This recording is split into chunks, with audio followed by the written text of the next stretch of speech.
Hi mga kahilot, ayan, meron po tayong kliyente. Yan, hirap po siyang makaupo. Ayan, tignan nyo po, oh. Ayan, si admin naman nakaharang. Ayan, ayan, oh. Tignan nyo, oh, hindi, hirap na hirap po siyang umupo. Hindi siya makapo ng ayos. Kasi nga po mga kahilot, ayan, ay pasma sa ugat. Pasma sa ugat kasi po yan yung pagod tayo, naliligo tayo, tapos binabaliwala na natin na namamanhid na po yung ating katawan at tayo sinisikmura na. Yan o, hirap na hirap po si ating tumayo. Kasi nga po, napabayaan niya na ang kanyang kalusugan. Ayan o, tignan nyo po o. Talaga namang tutulungan pa siya ng asawa niya tumayo dyan.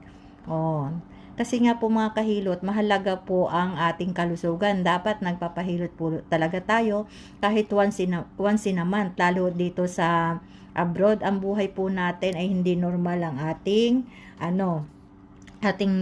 lifestyle dito. Ayan, tingnan nyo. Papunta siyang CR. Ayan.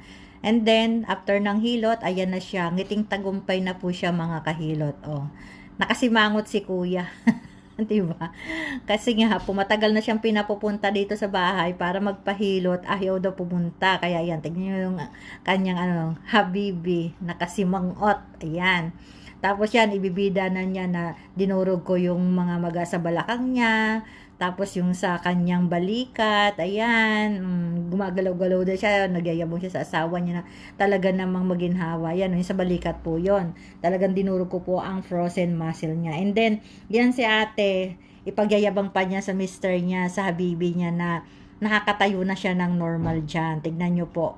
At talaga namang pa siya, may pa siya, dalang pagyayabang na uupo, tutuwad-tuwad pa siya dyan, tingnan nyo. Talaga namang, mabisa ang hilot. Basta kailangan lang po marunong sa traditional hilot. Ayan na si ate, oo.